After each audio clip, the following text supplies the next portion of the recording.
nationale de France. Dans le cadre du cycle L'art en histoire, Nathalie Collet interroge les liens entre illustrations et littérature à partir de l'ouvrage Le voyage du pèlerin, publié par John Bunyan en 1678.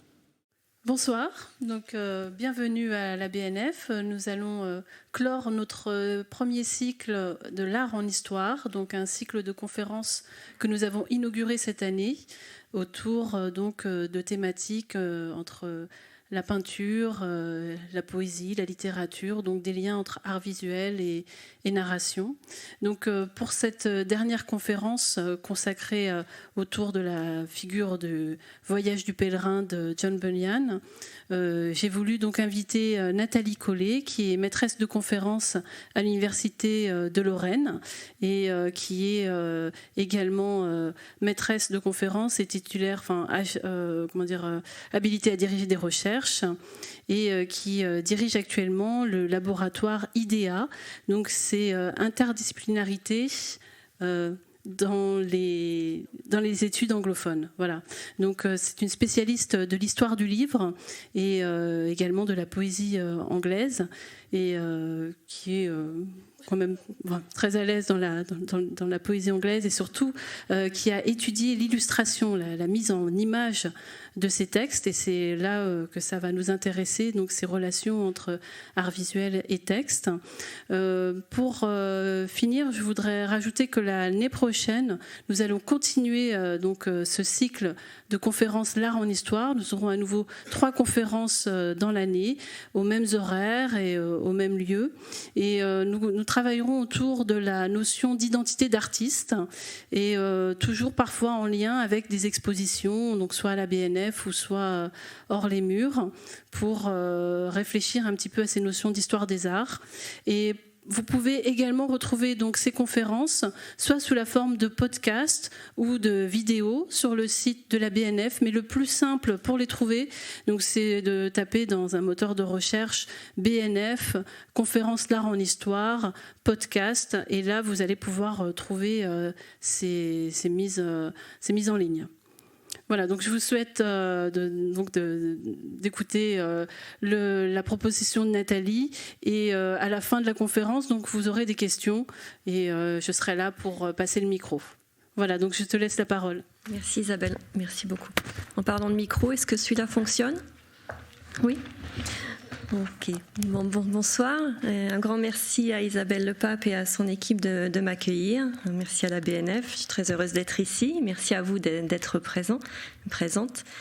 Avant d'attaquer, je voulais commencer par une question, c'est pas très habituel. Qui parmi vous connaît John Bunyan ? Ok, 2,5, 3, 4. Et William Blake ? Un peu plus. D'accord, ok, très bien, merci beaucoup. Donc voilà, je vous invite à un petit parcours du croisement entre ces deux figures. Je vais vous les présenter, bien évidemment. Donc dans la Tribune de l'Art du 30 septembre 2019 et un article consacré à l'exposition William Blake qui s'est tenue à la Tate Britain à Londres du 11 septembre 2019 au 2 février 2020, Didier Rickner écrit Blake est connu en France comme un dessinateur et graveur. Pour les Anglais, il est tout autant et peut-être encore davantage, puisque c'est cet aspect qui est étudié en classe, un grand poète. Comme le rappellent les essais du catalogue, donc catalogue de l'exposition, il fut tout cela à la fois. Graveur le jour, poète et dessinateur le reste du temps. C'est son activité de graveur qui le faisait vivre, même s'il eut des amis et mécènes qui lui achetaient ses dessins et ses livres illustrés. Ces derniers, qui mêlent littérature et illustration, sont le résultat concret de la manière dont poésie et écriture étaient intimement imbriquées. Les 2 livres illustrés les plus connus de Blake sont sans doute ses Songs of Innocence, 1789, et Songs of Experience, 1793, donc Chants de l'innocence et Chants de l'expérience, qu'il réunit en 1794 en un seul ouvrage, et qui, pour Rickner, démontre parfaitement comment la poésie et le dessin formaient pour Blake un tout indissociable. C'est précisément au mélange littérature et illustration et au dialogue écrivain et illustrateur que je propose de nous intéresser ce soir, en explorant l'interprétation, ou plus exactement la réinterprétation, du Voyage du pèlerin de John Bunyan par William Blake. Donc intéressons-nous tout d'abord, je voulais vous montrer ça rapidement, donc si les Songs of Innocence, Songs of Experience, et les deux réunis en un seul volume. Donc l'ensemble et la création de Blake, le texte comme l'image. Donc intéressons-nous tout d'abord aux deux personnages en question. Donc William Blake, 1757-1827,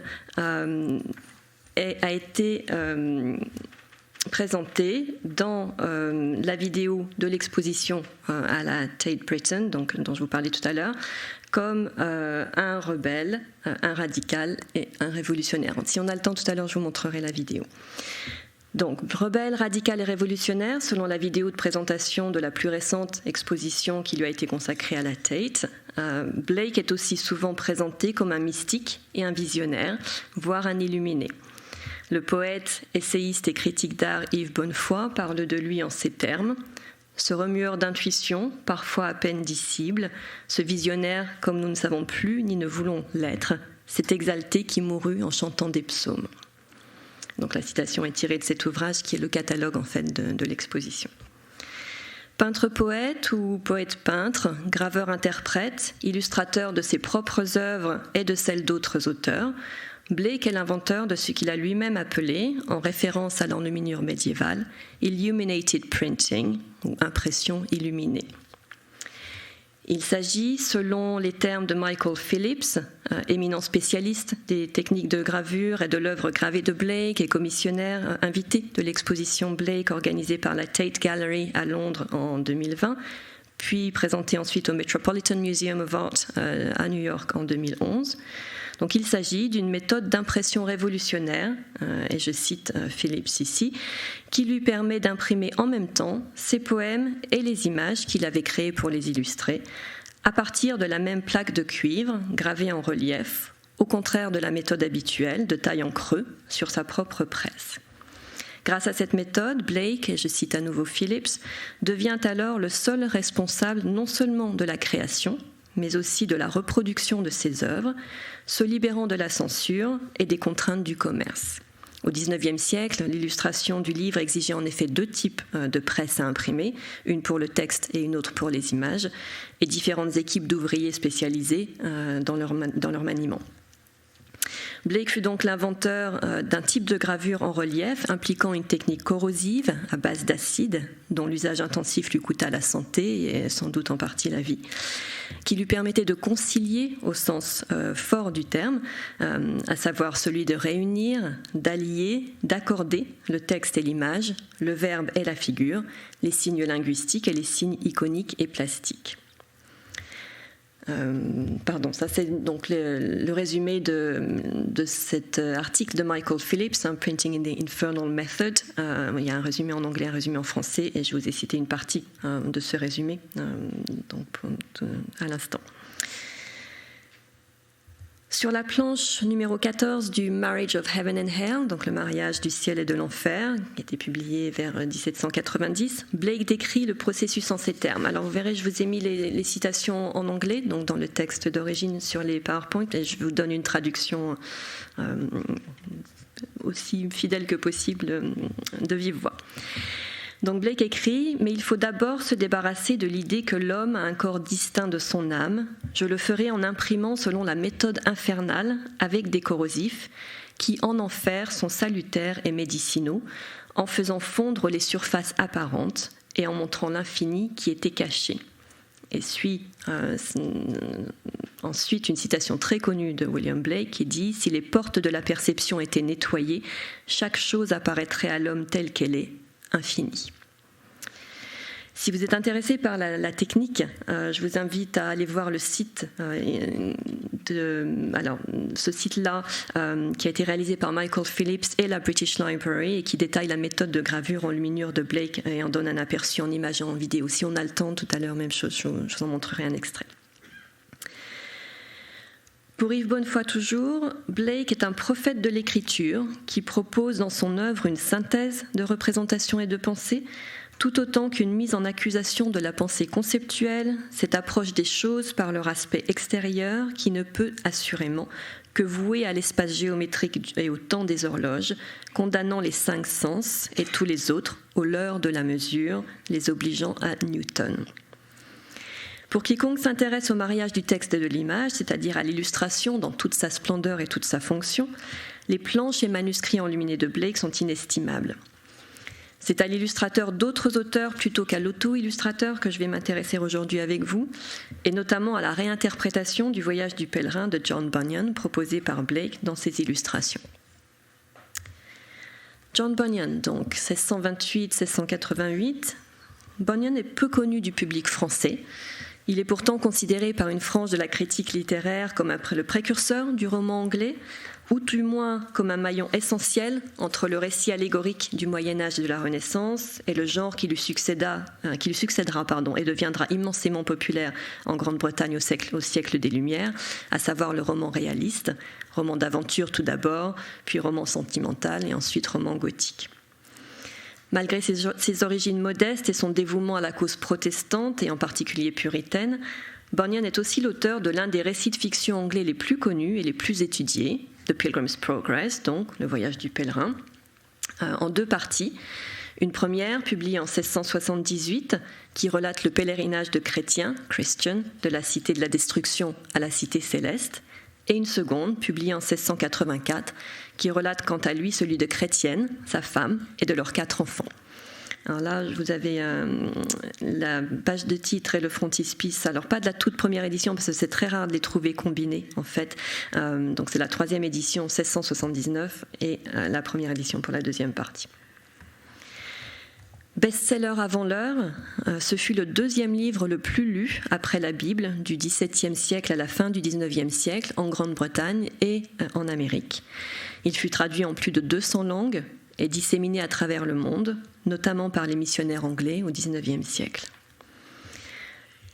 Bunyan et Blake, bien que non contemporains, sont enterrés, tout comme Daniel Defoe, à Bunhill Fields, à Islington, au nord de Londres, dans un cimetière, Bunhill Fields, un cimetière conçu dans les années 1660 pour recueillir les dépouilles des non-conformistes, radicaux et dissidents anglais, est devenu au XIXe siècle un lieu de pèlerinage pour les réformateurs non-conformistes.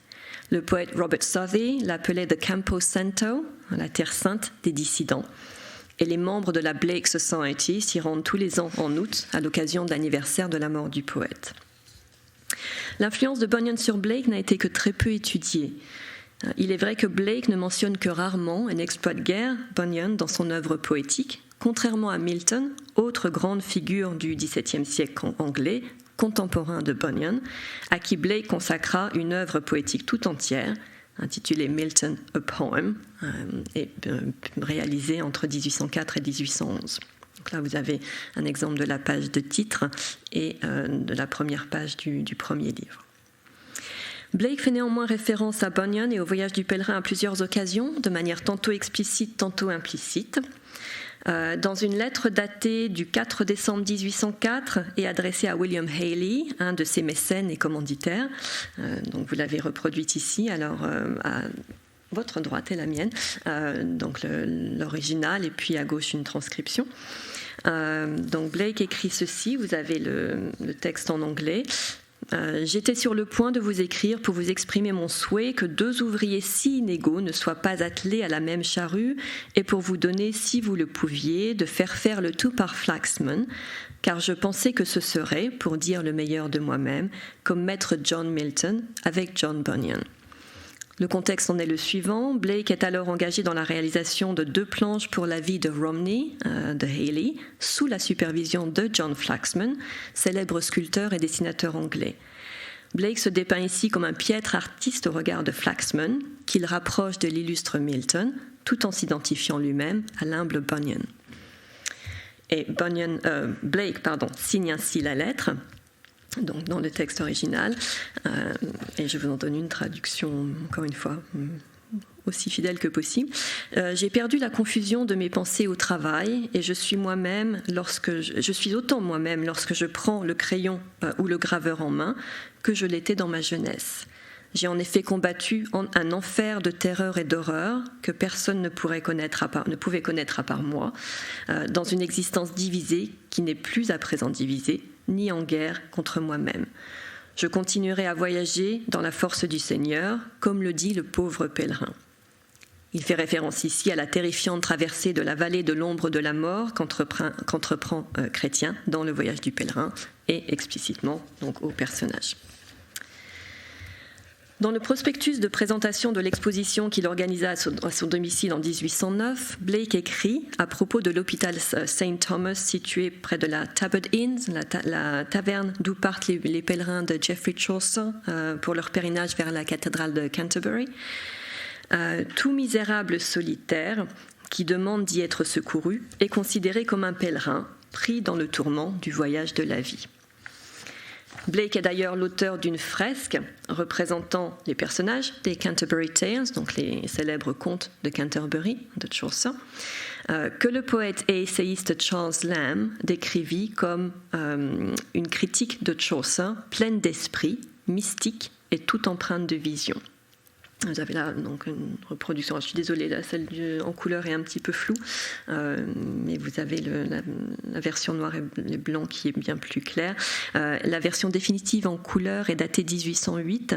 Elle est aujourd'hui dans la Sterling Maxwell Collection à Pollock House à Glasgow. Elle mesure 46,7 par 137 cm et c'est l'une des plus grandes œuvres de Blake en fait. Alors revenons-en aux références que Blake a pu faire à Bunyan. La plus connue et la plus explicite est celle-ci. Donc, dans le carnet de notes qui accompagne la réalisation de ses interprétations picturales du jugement dernier, Blake met à mal l'allégorie, qu'il rapproche de la fable et juge être un type de poésie totalement distinct et inférieur à la vision, donc les termes sont là dans le texte, et notamment à la vision éternelle ou l'imagination de tout ce qui existe. Il distingue les visions vraies de celles qui sont perdues, et obscurcies ou voilées dans la fable ou l'allégorie. Il exclut cependant de ce jugement négatif le voyage du pèlerin, qu'il cite et estime plein de visions, au même titre que les poèmes grecs. Donc vous avez le texte ici. Note here that fable allegory is seldom without some vision. Pilgrim's Progress is full of it. Enfin, la critique consacrée à Blake rapporte que le groupe d'artistes composé de John Lennon, Samuel Palmer, Edward Calvert, George Richmond, Frederick Tatum et d'autres encore, je ne sais pas si ce sont des noms qui vous sont familiers, qui se désignaient eux-mêmes comme The Ancients, les anciens, parlaient de la modeste maison que les Blake occupèrent à partir de 1821 au Three Fountain Court dans le Strand, comme The House of the Interpreter, la maison de l'interprète, une allusion claire à un lieu et un personnage clé du voyage du pèlerin. Et c'est précisément avec ce lieu et ce personnage que Blake engagea avec Bunyan ce que l'on pourrait appeler un dialogue pictural qui prit la forme d'une interprétation visionnaire. Vers 1822, il réalisa ou retoucha, on ne sait pas très bien, une gravure illustrant l'une des 7 scènes de la visite de Chrétien dans la maison de l'interprète, donc The Man Sweeping the Interpreter's Parlour, ou l'homme qui balaye le cabinet de l'interprète. Il s'agit, selon Michael Phillips, d'une eau forte en relief, prétendument sur étain, ou sur cuivre, selon la William Blake Archive, qui en donne une description un peu différente, qui utilise largement la taille blanche pour accentuer les contrastes. Et voici l'extrait du texte de Bunyan dont elle s'inspire. Alors, je vous laisse le parcourir rapidement, je vais en faire un bref résumé. La scène est un tableau allégorique vivant, montré à Chrétien lors de sa visite et explicité ou décodé par le personnage du nom révélateur de l'interprète, sur place et au moment même où elle est produite. Blake choisit de représenter, là je retourne à la gravure, à droite, un homme balayant une pièce pleine de poussière, et la pièce chez Bunyan symbolise le cœur impur, tandis que l'homme représente la loi de l'Ancien Testament, qui ne fait que raviver et amplifier le péché et la corruption. Et à gauche, une demoiselle qui humidifie la poussière avec l'huile de l'Évangile, qui, seul, selon Bunyan, peut purifier le cœur. Là, c'est le texte précédent que je vous ai montré. Blake représente la loi sous les traits d'un vieil homme barbu, avec des ailes de chauve-souris, et l'Évangile sous ceux d'une créature féminine angélique. Quelques lutins et démons apparaissent dans les volutes de poussière, et on devine Chrétien ébahi au fond à gauche, dans l'entrebâillement de la porte et la lumière qui s'en dégage. Dans son interprétation iconographique ultérieure du voyage du pèlerin, Blake ne reprend pas cette scène. Il en propose deux autres, tirées du même épisode, qui prennent place dans une série plus large. Donc voici les deux gravures qu'il lui consacre. La scène de l'homme dans la cage de fer, à gauche, et celle de l'homme qui rêvait du jour du jugement dernier, à droite. Vers 1824, alors qu'il est malade et en fin de vie, Blake entreprend la réalisation d'une série de dessins et d'aquarelles illustrant la première partie du voyage du pèlerin. Il travaille en parallèle à plusieurs gros projets, 102 aquarelles et 2 gravures pour la Divine Comedy, la comédie divine, Divine Comedy, de Dante, 1824-1827. 22 gravures d'illustration pour The Book of Job, le livre de Job, 1826. Un manuscrit enluminé de Genesis, donc la Genèse, 1827, qui demeura inachevé d'ailleurs, et l'impression et la mise en couleur de 5 exemplaires des Chants de l'innocence et de l'expérience que je vous ai montré tout à l'heure, soit un total de 270 planches. Blake a ainsi produit 29 dessins et aquarelles illustrant le voyage du pèlerin, qui, d'après la biographe Kathleen Raine, était toujours en sa possession à sa mort, en 1827, et dont certains furent plus tard colorés par son épouse. Alors, on va les regarder ensemble. J'y reviendrai, bien sûr, pour établir des comparaisons, mais je vais la passer en revue pour que vous en ayez une idée claire avant qu'on se lance un petit peu dans l'analyse. Donc ça, c'est la première. Et puis, donc voici différentes scènes. Chrétien lisant la Bible, Chrétien rencontre l'évangéliste. Ce sont des scènes assez connues du récit. Chrétien s'enfuit de la cité de la destruction, il tombe dans le bourbier du découragement, il est secouru par aide. Alors je les ai groupés, je vous expliquerai pourquoi après, par thématique et par motif iconographique aussi. Mais elles sont dans l'ordre de la série. Chrétien dirigé au mont Sinaï par le sage de ce monde et secouru par l'évangéliste. Chrétien frappe à la porte étroite et est accueilli par bonne volonté. Chrétien visite la maison de l'interprète, donc les deux que je vous ai montrés tout à l'heure et qui font écho à la première gravure illustrative de ce texte. La colline difficulté, la tonnelle et Beaupalais. Beaupalais et ses habitants. La délivrance devant la croix, un chrétien perd son fardeau, le fardeau de péché qu'il portait sur les épaules jusque-là. Chrétien au Beaupalais, à nouveau. Un dessin trouvé plus tardivement, mais qui complète la série. Le célèbre combat avec Abaddon, Apollyon, dans le texte. Et ensuite la rencontre de chrétiens et fidèles qui se racontent un peu leurs mésaventures. Et chrétien raconte sa mésaventure avec Abaddon, fidèle raconte sa mésaventure avec Moïse. Il se fait frapper par Moïse dans le texte. La foire aux vanités. Géant des espoirs et le château du doute. Les bergers des montagnes délectables, même chose, dessin trouvé ultérieurement. La traversée de la rivière de la mort, qui est restée en état peu achevé, j'en reparlerai, et l'ascension vers la cité céleste. Donc voilà pour un petit tour d'horizon, mais je reviendrai sur ces différentes gravures. Donc les raisons pour lesquelles Blake s'est lancé dans cette réalisation et la façon dont il projetait d'utiliser cette série d'illustrations n'ont jamais été établies. Il est peu probable, mais tout de même envisageable, selon les spécialistes, qu'elle ait été exécutée sans mécène. Il est aussi possible qu'elle ait été le fruit d'une commande d'Elizabeth Mrs. Charles Aders. Les Aders étaient des collectionneurs d'œuvres littéraires et d'œuvres artistiques également. Ils étaient amis avec Samuel Coleridge, par exemple, avec plusieurs poètes romantiques. Donc peut-être le fruit d'une commande des Aiders qui ne fut jamais menée à terme. Pour certains critiques, Blake n'avait aucune intention de le faire publier, la série. Pour d'autres, en revanche, la petite taille des images, elle mesure environ 18 par 13,5 cm, laisse à penser qu'elles avaient été conçues pour un quarto et qu'elles étaient donc bien destinées à publication. Elles ne sont pourtant apparues sur le marché du livre que tardivement, au XXe siècle, et sur le continent américain en premier lieu, comme nous allons le voir. Alors pour vous donner une idée de la taille des images, je vais vous montrer quelques photographies que j'avais prises à l'exposition de la Tate Britain à Londres, que j'ai eu la chance de voir. Alors les photographies ne sont pas forcément de très bonne qualité, mais ça vous donne un peu une idée déjà de la scénographie de l'exposition et puis de la taille des images. Alors peut-être plus avec les gens qui sont devant. Donc voilà, ça c'était toute la partie consacrée à Bunyan et au voyage du pèlerin.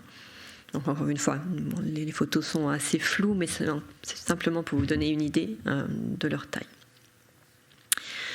D'après G.E. Bentley Jr., leur première apparition publique fut lors d'une vente anonyme à Sotheby's, la célèbre maison de vente aux enchères londonienne, le 29 avril 1862, au cours de laquelle une série de 28 dessins pour le voyage du pèlerin, correspondant au lot 187, furent vendus pour 13 livres et 10 cents à un dénommé R.M. Milnes.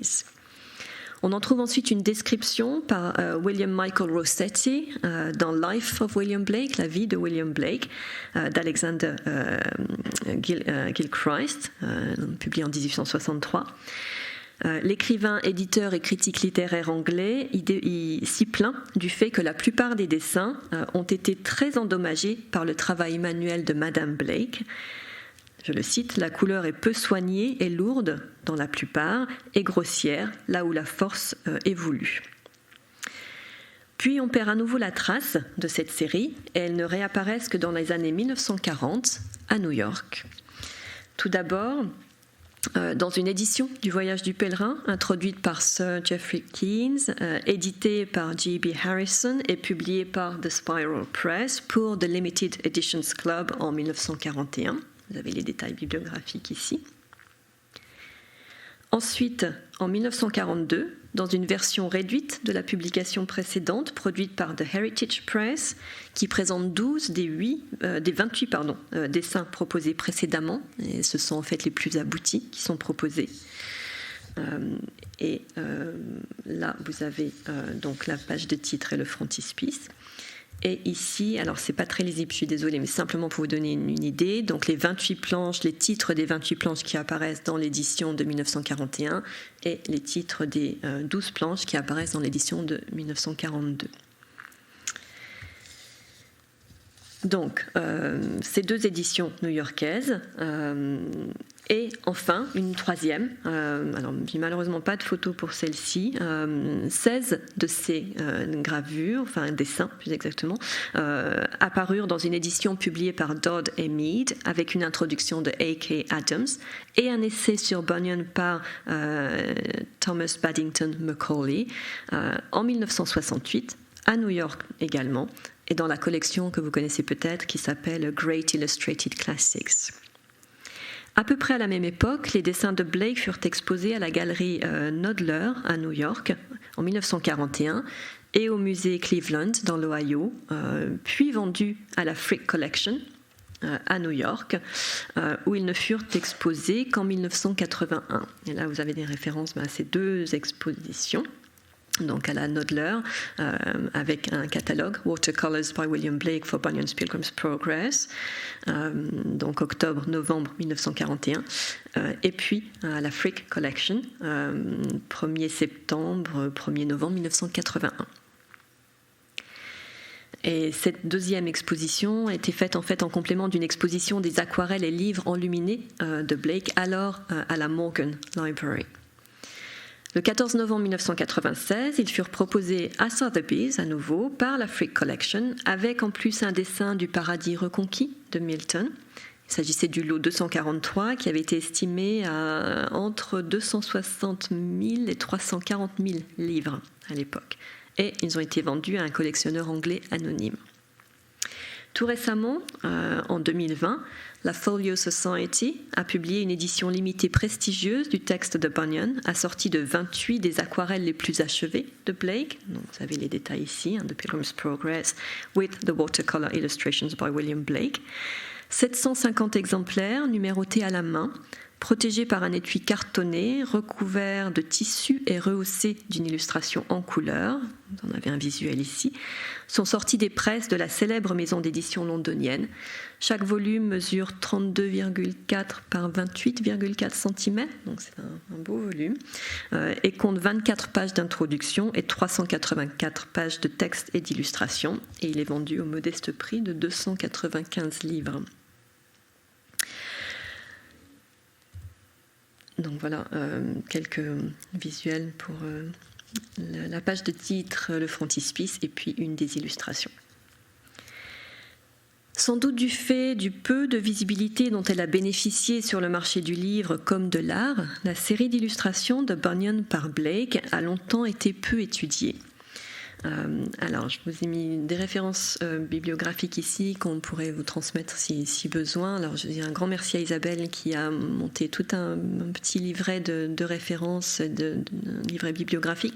On peut éventuellement compléter avec celle-ci s'il n'y figure pas. J'ai pas vérifié, Isabelle, je suis désolée. Je regarderai. Alors, le professeur James McCord lui consacra un article en 1986, All Human Forms Identified, William Blake's Illustrations to the Pilgrim's Progress, et quelques autres apparurent, notamment dans la revue Blake, an Illustrated Quarterly, à l'occasion de la découverte ou de la vente de certains dessins. Et ils sont signés, alors les noms les plus célèbres sont Martin Butlin, James T. Willis, Bentley à nouveau, et John B. Pierce. La première critique à avoir prêté une attention particulière à cette série fut Goethe S. Norvig, je ne sais pas comment on prononce son nom dans sa langue d'origine, qui lui consacra un ouvrage intitulé Dark Figures in the Desired Country, Blake's Illustrations to the Pilgrim's Progress, qui est paru en 1993. Elle s'y fixe deux objectifs, et je vous donne son texte ici. Alors je suis désolée, il vous manque un bout du bas de la diapo. Mais bon, c'est pas grave, je vais vous lire le texte de toute façon. Donc, deux objectifs. Montrer d'une part l'évolution de la relation qu'a entretenue Blake avec Bunyan, l'homme, son idéologie et ses écrits. Et d'autre part, les enjeux de l'entreprise d'illustration de son voyage du pèlerin, qu'elle qualifie, alors c'est le mot qui vous manque, de Visionary Hermeneutics, donc d'herméneutique visionnaire. Norvig explore cette entreprise à la lumière du développement de la relation que Blake a entretenue avec Bunyan et son œuvre, relation tout d'abord marquée par le rejet de la théologie puritaine de Bunyan, puis par des affinités grandissantes exprimées ici et là par Blake à travers son histoire personnelle, tout d'abord, et enfin par des allusions de plus en plus fréquentes au voyage du pèlerin dans son œuvre à partir des années 1790, et je vous en ai donné quelques exemples tout à l'heure. Norvig résume ainsi cette évolution. Alors, je vous donne le texte en anglais, je vous le traduis. Dans les jours actifs de la période Lambeth, donc 1790-1800, lorsque Blake vivait au 13 Hercules Building à Lambeth, absorbé dans les relations dynamiques et contreposes de son propre art prophétique aux énergies de la poétique religieuse de Milton, Blake, évidemment, ne considère pas Bunyan comme un compatriote ou rival digne d'une attention systématique. Lorsqu'il eut développé un style d'illustration en série adéquate pour traiter les critiques littéraires qui étaient simultanément des visions d'individuation, il fut prêt à se tourner vers la complexité herméneutique du voyage et à lui donner un traitement novateur. Le fait que Blake ait choisi le voyage du pèlerin comme un sujet d'interprétation artistique est à la fois surprenant et naturel. Bien qu'il ait explicitement écrit de l'œuvre qu'elle était pleine de visions, nous l'avons vu tout à l'heure, Blake, nous l'avons vu également, considérait l'allégorie comme une sorte inférieure de poésie, une poésie formée par les filles de la mémoire et opposée à la vision ou à l'imagination. En illustrant le récit de Bunyan, Blake relevait un défi, celui de transformer une allégorie, bien que pleine de vision, en une vision véritable. Pour Masaki Suzuki, dans cet article, le commentaire pictural interprétatif du voyage du pèlerin est, je la cite, l'indice le plus sûr que Bunyan avait produit une fascination particulière dans l'imagination de Blake. Un examen de leurs œuvres respectives montre que Blake et Bunyan partageaient des intérêts dans divers domaines. Le mode de narration, appelé récit de vision en rêve, Dream Vision Narrative en anglais, le concept de la vie terrestre comme un pèlerinage, l'idée de la conversion comme un voyage, et aussi les personnages et les types humains. Selon Jeffrey Keynes, Blake n'était pas seulement un partenaire parfait pour le génie de Bunyan, il était aussi un interprète idéal de l'esprit de son allégorie. Dans l'introduction à l'édition new-yorkaise de 1941 que je vous ai montré tout à l'heure, il note que, je le cite, « L'art de Blake est devenu beaucoup plus hautement intellectualisé que celui de Bunyan, mais il n'est jamais devenu sophistiqué. Et bien qu'il fût un peintre de la plus grande originalité, il pouvait aussi plier son esprit pour illustrer le travail d'un autre avec une attention presque littérale dans le détail. » Un paragraphe tiré du Sandglass, qui est le pamphlet qui accompagne l'édition de The Heritage Club de 1942. Donc un paragraphe tiré de ce pamphlet avance que, et vous avez le texte en anglais ici, Blake a respecté Bunyan en illustrant l'allégorie avec une attention particulière aux détails du récit. Il n'a pas essayé d'être original dans son choix de sujet, mais a choisi pour la plupart ceux-là même qui avaient frappé la fantaisie des illustrateurs précédents. On peut prétendre, et c'est ce qu'affirme une autorité telle que Jeffrey Keynes, qu'il a parfaitement interprété l'esprit du voyage du pèlerin et qu'il a fait correspondre le génie de Bunyan au sien propre. De même, dans son évaluation de la contribution de Blake à la tradition iconographique née du voyage du pèlerin pour son étude des dessins de John Flaxman, Bentley met en avant la fidélité remarquable des dessins de Blake, je cite, à l'esprit et même aux minuties du livre de Bunyan, après avoir reconnu que, et je le cite à nouveau, Blake semble ajouter de manière significative à l'histoire de Bunyan. Alors ça c'est le Sandglass avec le texte que je vous avais mis en plus gros. Dans son introduction à l'édition de 1942, John T. Winterich écrit que les images de Blake sont des choses du ciel à la fois en matière de conception et d'exécution. Winterich écrit également qu'elles sont le résultat d'une collaboration parfaite entre des visionnaires réalistes, un mariage entre de vrais esprits, notant que Blake avait déjà réalisé de superbes dessins pour Le Paradis perdu, Le Paradis perdu de Milton bien sûr, mais qu'il était plus à l'aise avec Le Voyage du pèlerin. Et c'est la suite de la citation, car Le Voyage du pèlerin était le paradis perdu du pauvre, et Blake, comme Bunyan, était un pauvre, sauf dans les choses de l'esprit. Vous avez le texte original à l'écran. Il me semble que la dimension spirituelle de toute création blakienne, qu'elle soit verbale ou picturale, est une évidence. La dimension éthérée de ces illustrations du texte de Bunyan, en revanche, est peut-être plus surprenante.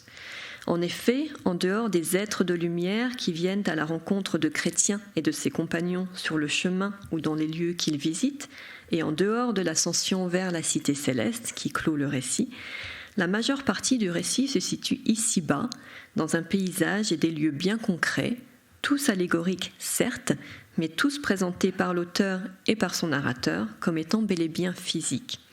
Ils sont d'ailleurs expérimentés comme tels par les personnages qui se retrouvent dans des bourbiers, dans des marécages, dans des jolies prairies, sur des montagnes délectables, etc., etc. Et Bunyan insiste, son narrateur, sur l'aspect physique et concret, tantôt difficile, tantôt plaisant du pèlerinage.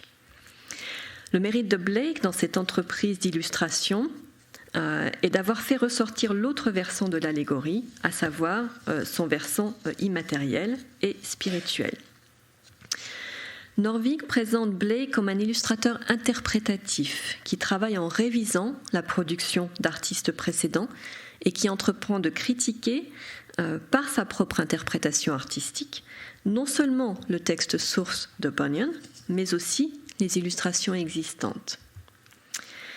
Elle avance, et donc je vous donne son texte original et donc je l'exprime en français, elle avance que Blake a été attiré par ce qu'il a appelé les aspects visionnaires et ce que nous pourrions appeler les aspects archétypaux ou imaginaux de la structure autrement strictement allégorique du livre. Le voyage du pèlerin, écrit-elle, a servi de test qui, par sa nature liminale, a montré la différence technique qu'il voyait entre l'iconographie transpersonnelle, la vision dont on a parlé tout à l'heure, d'une part, et les métaphores délicates de la propagande contrôlée, l'allégorie, de l'autre. Elle voit la méthode d'adaptation et de changement de Blake, donc ça suit le fil ici de la diapo, comme étant son propre pèlerinage à travers le processus de création d'un intertexte pictural. Et pour elle, Blake avait pratiqué l'art de l'illustration interprétative comme une forme de critique littéraire pour plus d'un quart de siècle. Et avec ses illustrations du voyage du pèlerin, il fit énergétiquement avancer les potentialités du genre, de la narration graphique interprétative, donc de l'illustration, au-delà des limites qu'il avait déjà si bien maîtrisées.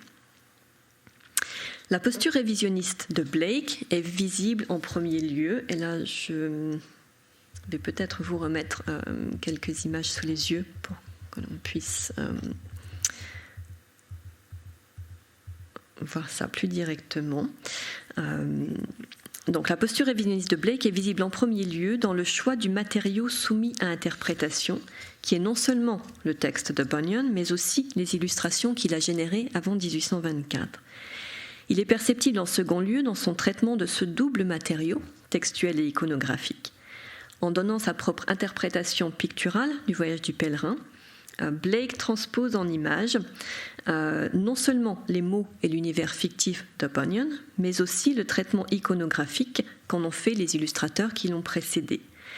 Des illustrateurs anonymes tout d'abord, puis un illustrateur hollandais, Jan Luyken, en 1684, dans une édition du texte en français publiée à Amsterdam, John Sturt en 1728 pour une édition anglaise, Thomas Rothwell, 1769, Edward Malthus, 1775 et Thomas Stothard, 1788, pour ne citer que les plus connus.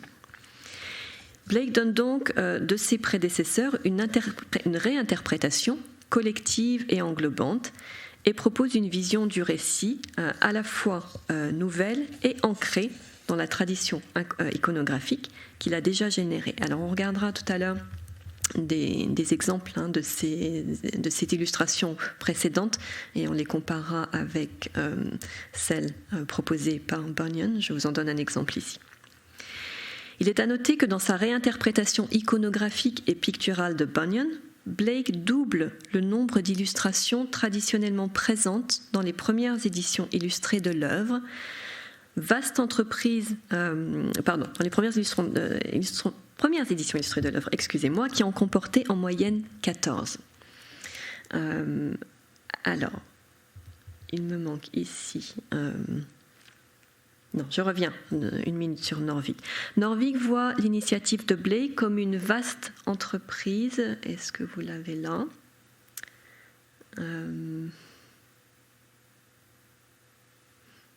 Normalement, ça devrait être là. Oui, c'est là, pardon, c'est le tout début, la première citation sur cette diapo, excusez-moi.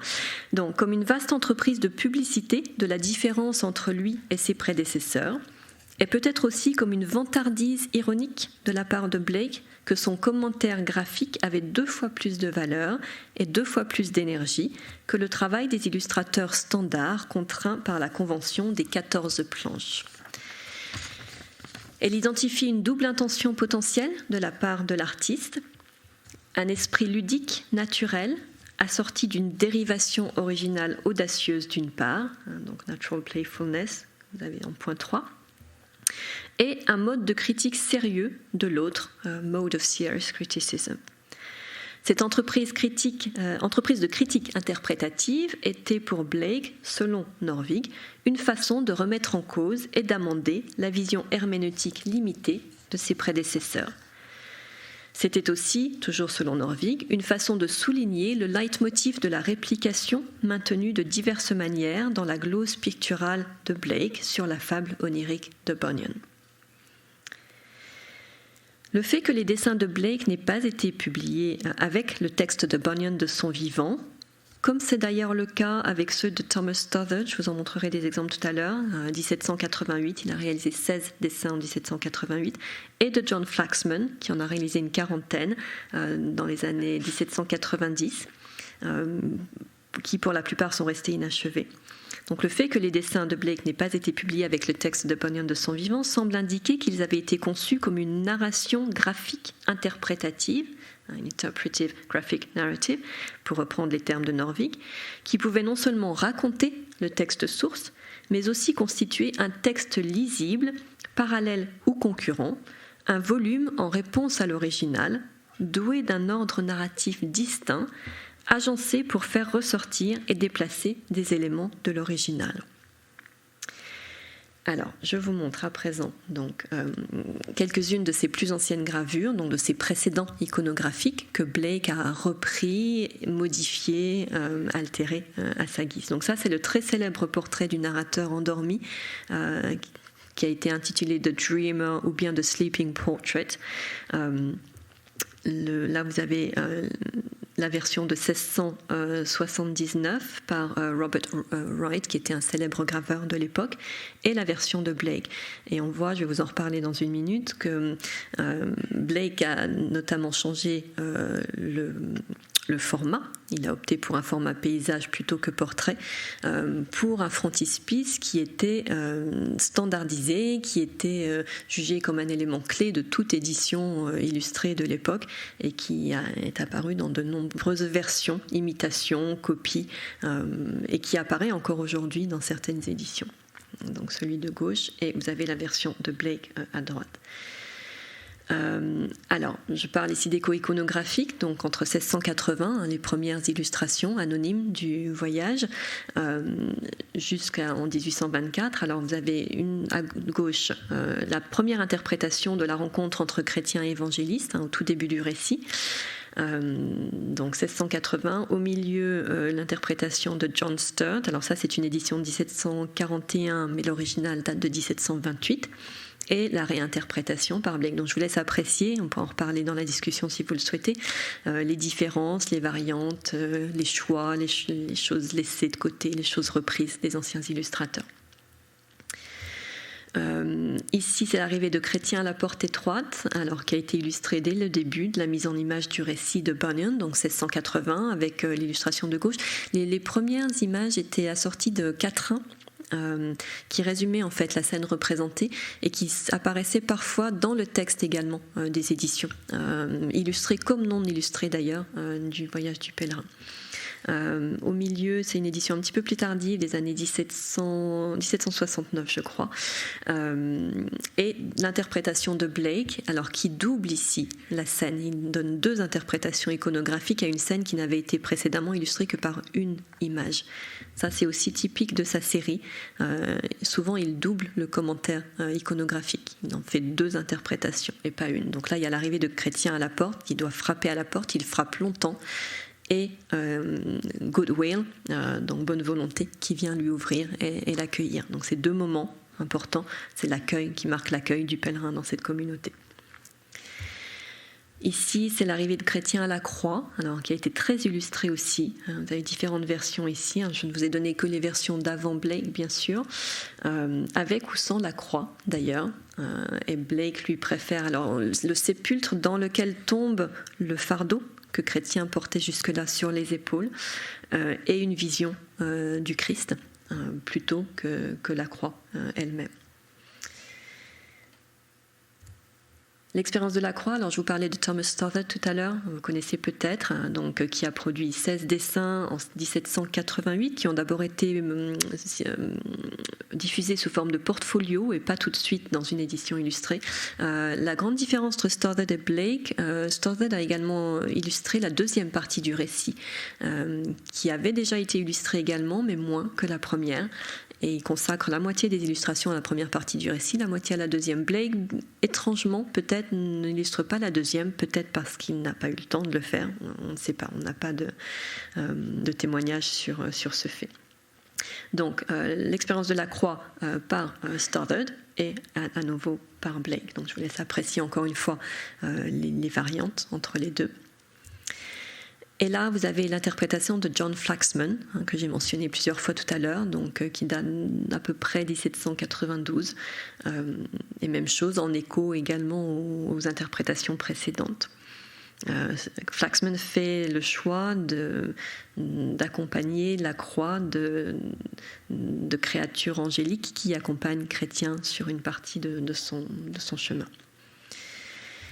L'accueil de Chrétien au Beau Palais, Palace Beautiful, donc par Flaxman ici et par Blake. Alors il y a plusieurs versions de l'interprétation de Blake, je vous ai donné les deux existantes ici.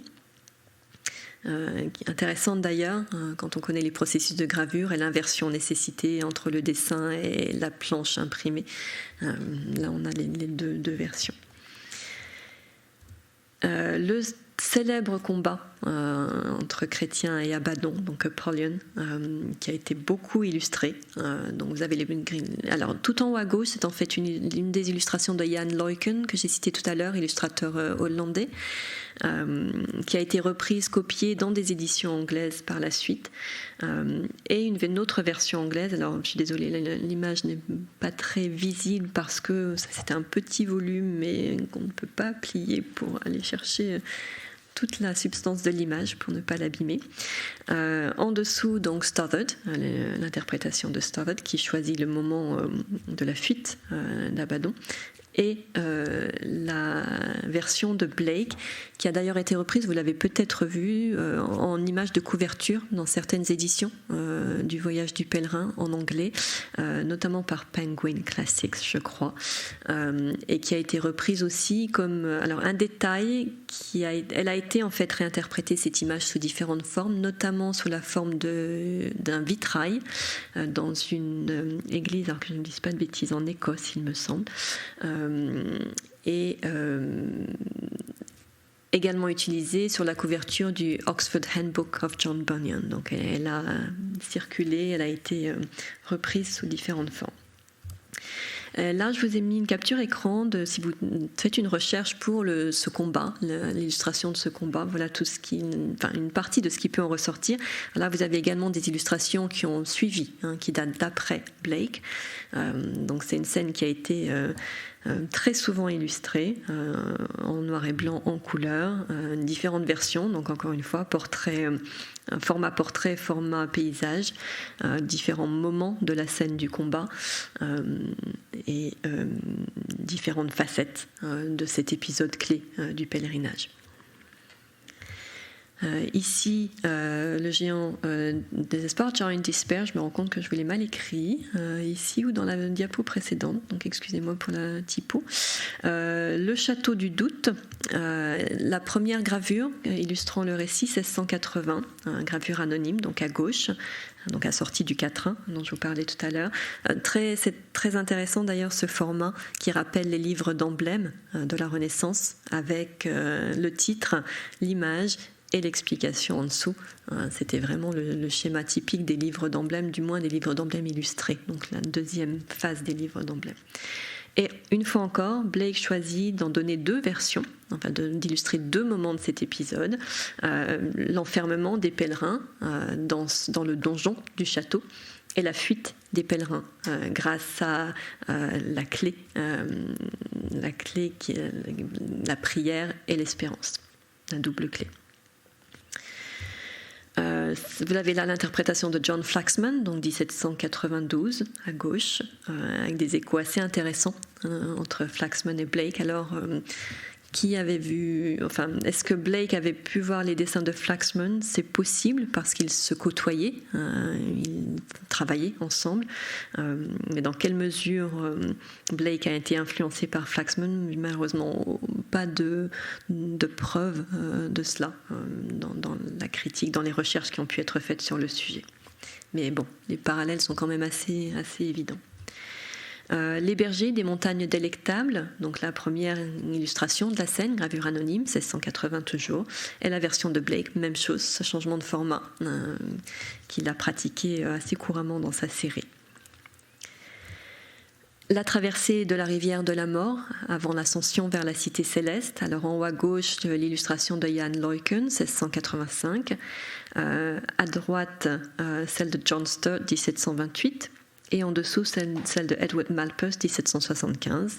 Et à leur droite, la version de William Blake, alors qui est dans un état peu avancé, mais sous forme d'esquisse un peu colorée, mais intéressante aussi dans ses échos avec ses versions précédentes, notamment celle de Luyken, mais encore une fois avec un choix de format paysage.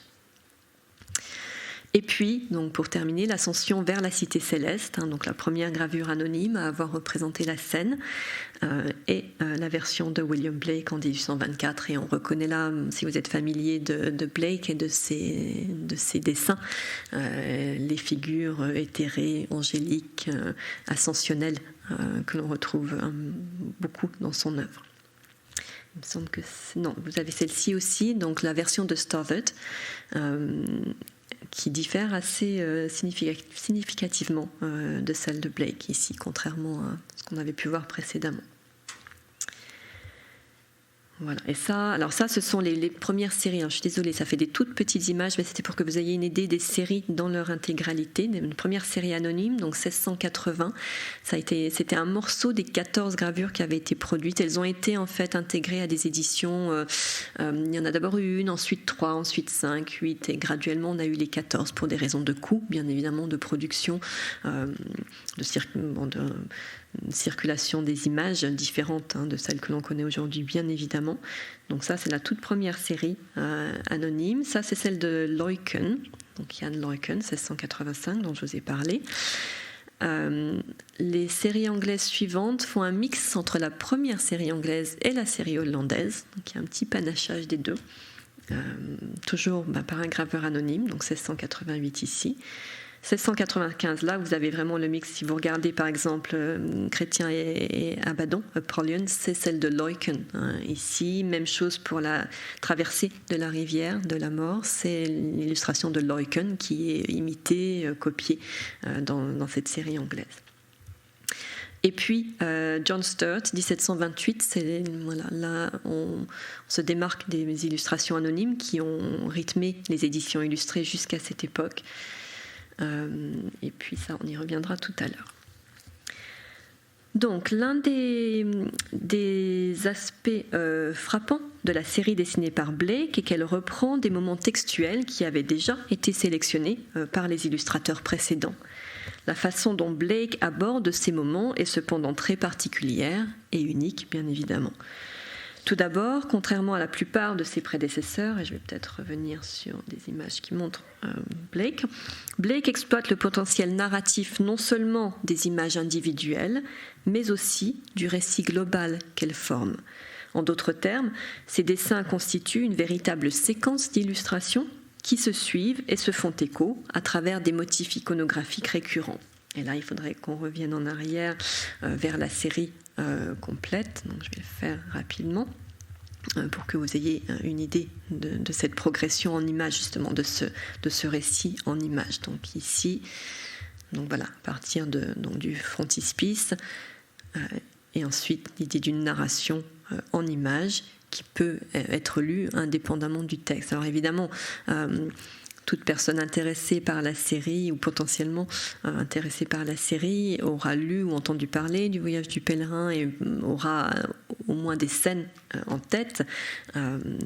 Donc c'est jamais vraiment une lecture complètement indépendante, mais on peut lire une histoire au fil des images. Ok.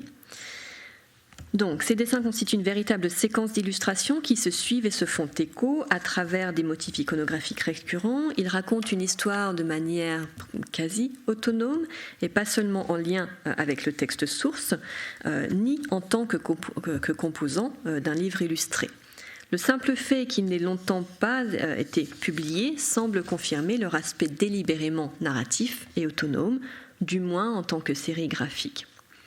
Et comme je vous le disais, toute illustration implique bien entendu un lien avec son texte source, que celui-ci soit présent à ses côtés ou non. Blake surpasse ses prédécesseurs en ce sens qu'il ne se contente pas d'illustrer les moments du pèlerinage de chrétiens que ceux-ci ont jugés clés, il les lie entre eux. Et un exemple frappant, à mon sens, c'est celui-ci,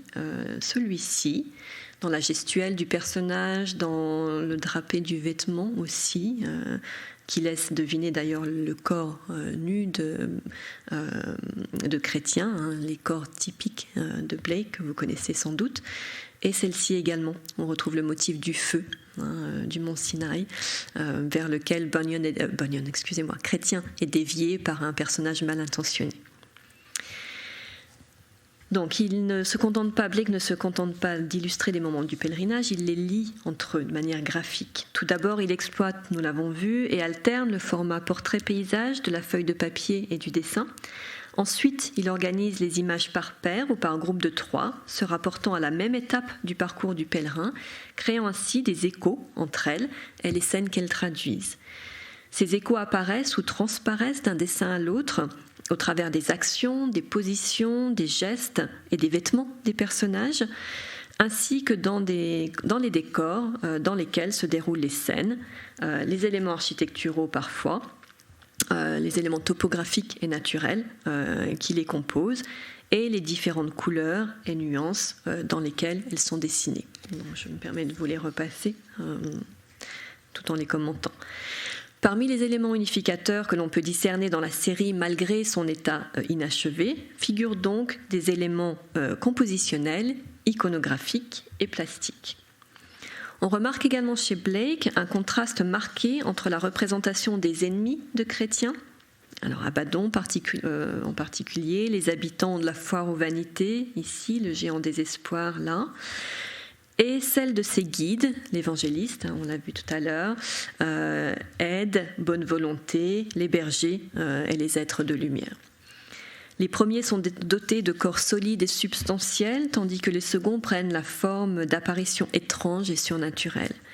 De plus, les épisodes qui éloignent le chrétien de son but sont représentés par des lignes et des contours plus nets et des couleurs plus sombres ou plus agressives que ceux qui le rapprochent de sa destination. Bien sûr, il faut garder à l'esprit l'état inachevé des dessins, mais ceux qui sont visiblement inachevés semblent confirmer le modèle perceptible dans ceux qui semblent achevés.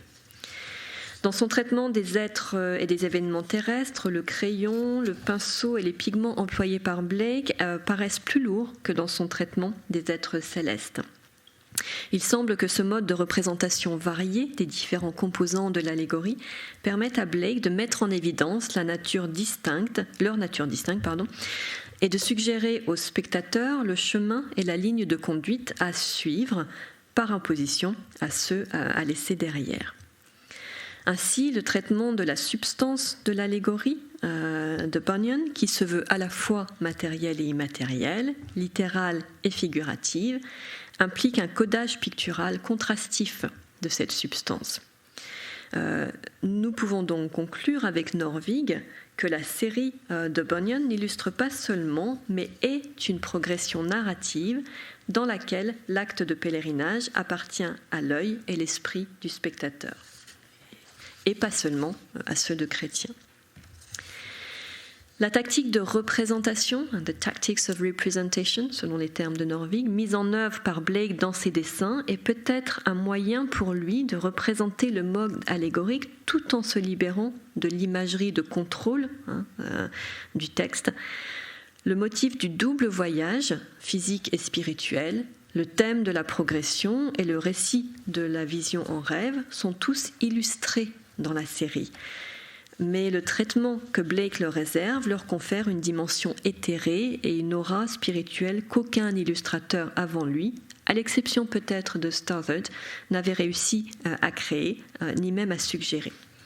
Ainsi, les illustrations de Blake favorisent l'implication du lecteur dans la substance spirituelle essentielle du texte, renforçant l'intention originale de Bunyan par son écriture et sa publication. Alors je passe très rapidement parce que je vais bientôt conclure. Je vois qu'on le temps défile. Bunyan introduit son récit par une apologie, The Author's Apology for His Book, donc un texte dans lequel il s'excuse d'employer le mode allégorique et d'employer la fiction pour exprimer sa vision de la vie terrestre. Alors j'en ai mis des extraits ici. Malheureusement, par rapport à ma version originale, ça a donné une chose un petit peu bizarre, mais bon, c'est pas grave. On va pas le lire, mais simplement la manière dont Bunyan exprime l'allégorie pour lui. Alors parce que pour les puritains, il fallait dire les choses telles qu'elles étaient. Les fictions étaient à bannir, donc les puritains de son époque. Donc il s'excuse de cette méthode en expliquant que les évangiles sont pleins de paraboles et d'allégories, et donc il s'autorise à en utiliser lui aussi.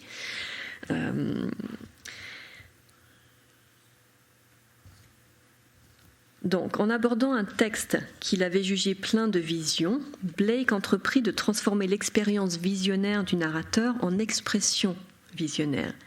Il s'agissait de traduire en images visuelles et tangibles non seulement le récit de vision en rêve de Bunyan, le mode d'écriture allégorique et le langage et le style humble et familier de Bunyan, mais aussi la substance spirituelle de son œuvre. En utilisant bien évidemment le texte source, mais aussi et plus subtilement peut-être les illustrations que ce texte avait précédemment inspirées, Blake ne s'est pas contenté de transférer sur papier les images mentales créées par sa propre lecture du texte de Bunyan. Il est allé plus loin que la plupart des illustrateurs avant et après lui, en faisant dialoguer les illustrations d'autres artistes avec sa propre vision. En d'autres termes, il a transcendé non seulement sa vision négative de l'allégorie, mais aussi la vision limitée ou jugée limitée des illustrateurs qui l'ont précédé. Lorsqu'il entreprit d'illustrer le voyage du pèlerin, Blake s'engagea dans l'interprétation picturale d'un texte plein de visions, nous l'avons vu, mais génériquement antithétique à sa conception de la vision au sens propre et pur. Son entreprise était donc double. Il se devait non seulement de transformer un récit verbal en un récit iconographique, mais aussi d'aller au-delà de ce qu'il considérait comme un genre limité et contraint. En d'autres termes, il devait transposer un mode d'expression en un autre, plus révélateur ou plus visionnaire, et transcender une convention générique qu'il jugeait inadéquate. En fin de compte, seul le sens original et fort du verbe « illustrer » rend compte de la conception que Blake avait de sa tâche en tant qu'illustrateur, celle d'un élucideur, d'un illumineur de texte. L'interprétation picturale de Bunyan par Blake n'est donc pas simplement un ensemble de dessins et d'aquarelles dont le contenu est spirituel en raison de l'état d'esprit de l'artiste et de sa capacité à exploiter l'essence du texte original. Elle reflète une attitude très spirituelle envers l'art de l'illustration et la tâche de l'illustrateur. Les dessins et aquarelles de Blake sont donc des illustrations au sens le plus fort du terme.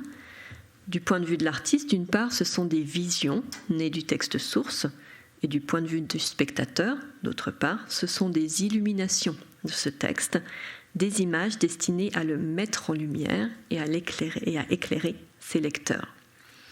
Dans sa représentation iconographique du pèlerinage de chrétiens, Blake agit un peu comme l'interprète de Bunyan, nous prenant par la main, nous montrant des choses rares et profitables, et nous aidant à dévoiler le sens des scènes qui nous sont présentées, ouvrant ainsi nos yeux sur le potentiel visionnaire du texte allégorique et nous plongeant dans notre propre pèlerinage interprétatif. Voilà, je pense que je vais m'arrêter là, si vous voulez qu'on échange un petit peu et si vous voulez qu'on ait le temps de regarder les vidéos dont je vous ai parlé tout à l'heure. Merci beaucoup, merci de votre attention.